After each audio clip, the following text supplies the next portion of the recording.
Hello, I'm Gardner Halleck. I'm the Vice President of Architecture, Collections, and Facilities here at Monticello. Today we're talking about the restoration and conservation of Monticello's Great Clock, one of our iconic elements that visitors have loved for centuries. Thankfully, the Americana Foundation has allowed us to do this work, and we are very grateful for their participation.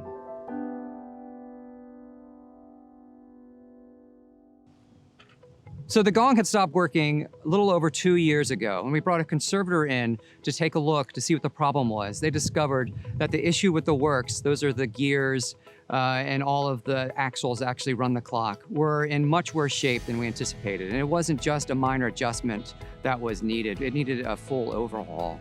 At the same time, we also had a conservator come in to look at the case itself, this wonderful case that was designed by Jefferson.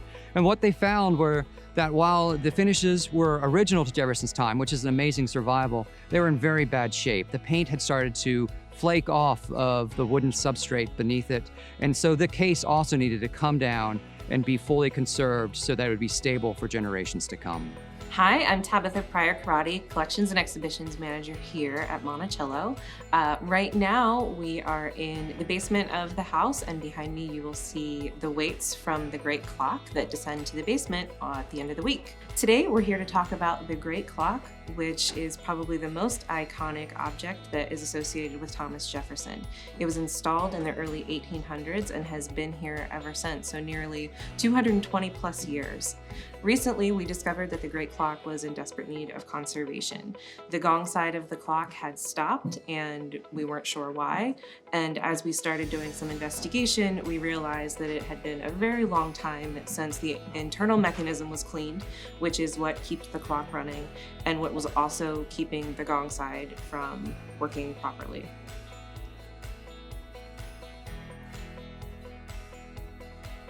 The first step in the conservation process is to find a conservator who can work on clocks, and there are actually not a lot of clock conservators out there, so it's a very complicated process, and we generally rely on word of mouth from other colleagues at other institutions and other conservators that we work with, which is how we ended up with Keith Clayton Castenholz, who did the internal mechanism, and Carrie Howlett, who did the outer wooden encasement.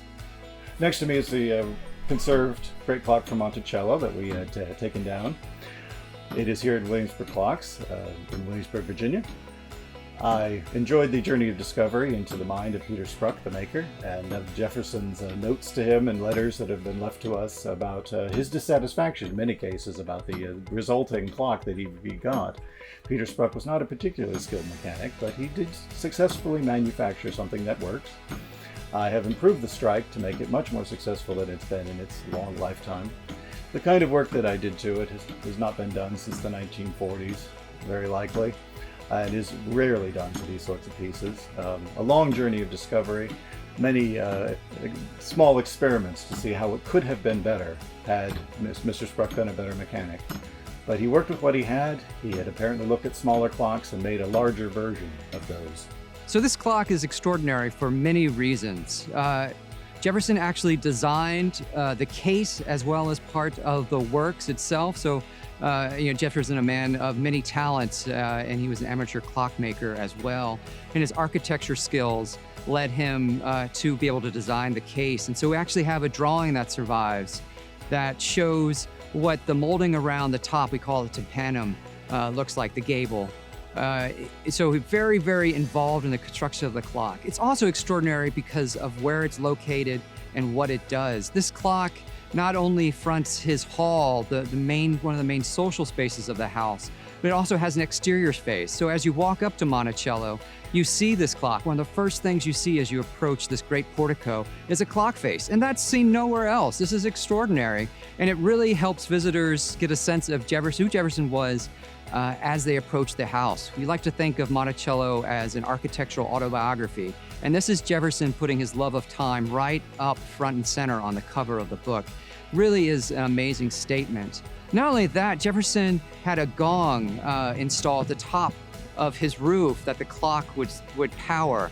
And this gong, as one enslaved person, Peter Fawcett, described, could be heard 6 miles away. And so Jefferson really was extending time across the entire plantation. He had a great love of time and wanted to make sure his operations here were being regulated by it. And we can understand Jefferson's enthusiasm, but we can also imagine what the people, the enslaved people who were working on the plantation, must have felt as well, hearing that gong sound and knowing that Jefferson's at least influence extended even well beyond the house itself.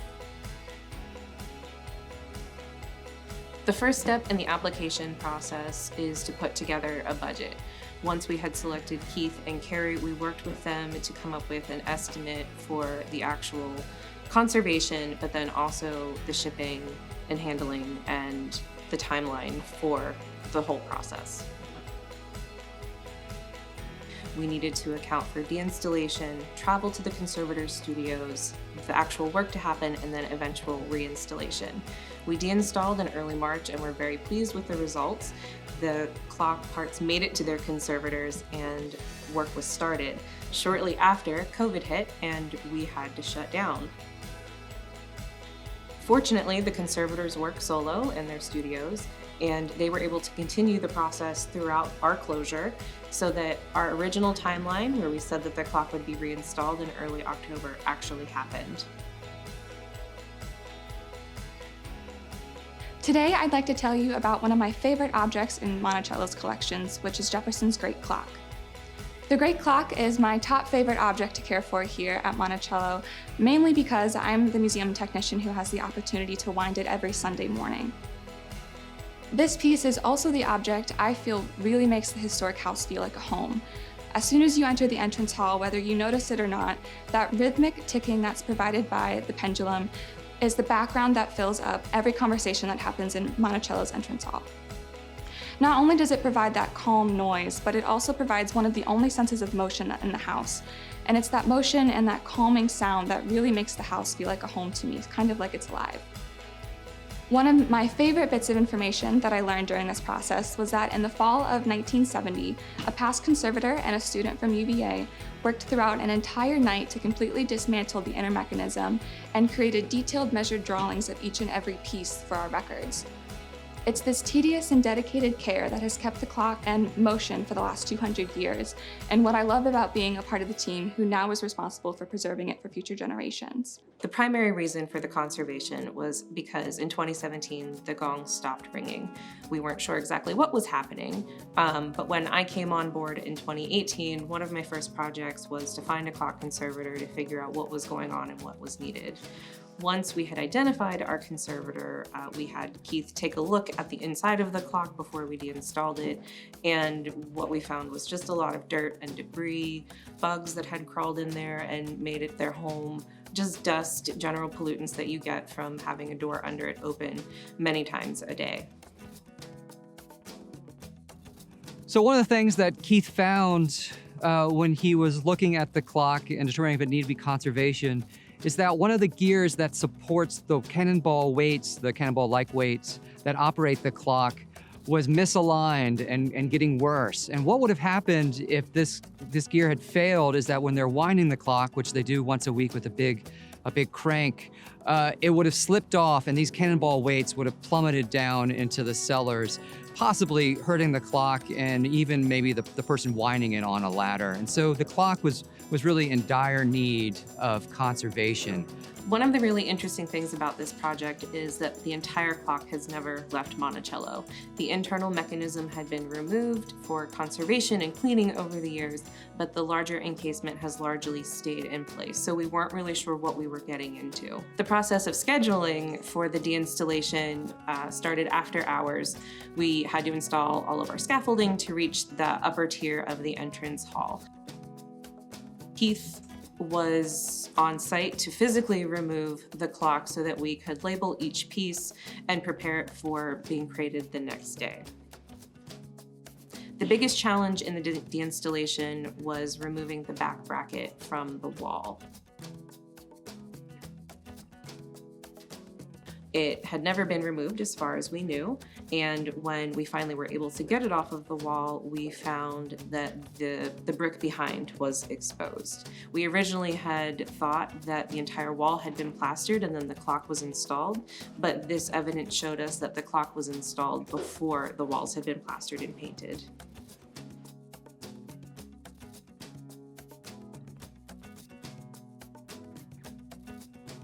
Once the conservators received the pieces of the clock, it was a very different process for each.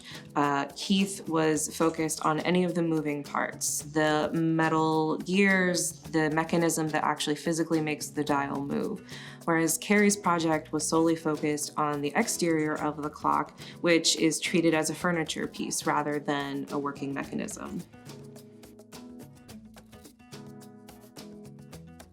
So the clock conservator was able to repair and replace some parts that had been worn, and we save all the replacement parts in our collection, and also to remove some pieces that had been added by former conservators that were not helping the clock to be stable in the long term.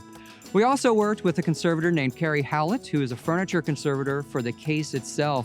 And Carrie is a very talented conservator who was able to conserve the finish in a way that preserves the appearance of age on the clock itself. The goal was not to make it look new. The goal was to make it look its age, but to ensure that no more of the original finishes flakes off over time and that it can be cleaned regularly.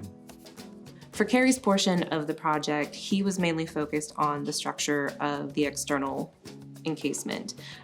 His approach was to investigate all of the parts of the wood, see if there were any flaws, any cracks, which fortunately there weren't any. It was in very good shape. The biggest issues came when he found some portions of exposed wood, which when it's that raw, it is subject to all kinds of issues. His goal was then to reapply a surface coating to the clock to conserve that underlying wood. He found that the original graining of the clock was still intact, so he applied a layer to keep that protected as well. My favorite part of Carrie's process was seeing the before, during, and after photos. Our biggest question was probably, is the clock face original? Is it stable? Do we have any issues? Is it flaking? Is the gilding coming off? And Carrie came back and said, no, it's just dirty. So Carrie sent us some of those process photos, and we were amazed to see before how dim and dull everything looked. And even in the in-process photos, things were already looking a lot better. And then in the final product, the clock face just glows. The process for conserving any mechanism of a clock is very similar no matter what type of clock it is, whether it's a big clock, a little clock. It involves gears just at different sizes and you're working at a different scale. So for his side of the project, Keith was focused on cleaning the gears, making sure that there was nothing obstructing the movement, making sure that everything that was in place was secure so that we didn't have any issues once the gears started moving again. One of the challenges that Keith found was that over the years, different conservators had added kind of their own touch to the project. And his goal was to figure out what was modern and what was original. And based on Keith's work, we found that 99% of the internal mechanism of the clock is original to Thomas Jefferson.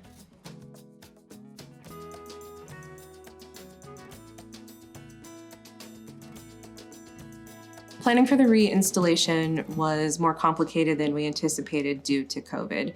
We needed to make sure that everyone was able to stay safe, so we ensured everyone was wearing masks and gloves. The rest of the reinstallation went largely the same way as deinstallation happened. We had multiple tiers, people handing things up different levels, and it was a very smooth process. We were so impressed by Keith's work and how quickly he was able to get things back up and running.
The morning after the main reinstallation is when we did the work on the gong. The most challenging piece of this puzzle was definitely the gong. The gong is on the roof, it's exposed to the elements, and doesn't work like a clock inside. The mechanism that actually causes the gong to strike runs from the clock in the entrance hall up through the attic and onto the roof, where the gong mechanism is in a cupola. Part of that installation involves shimming the entire A-frame structure that holds the gong, making sure that everything is aligned, that the cable that runs from the gong to the clock is taut, but not too taut where it breaks, and also that the actual striking mechanism is being pulled at an appropriate force. We don't want it to be too strong because it can cause it to break. We also don't want it to be too light where you don't hear the gong.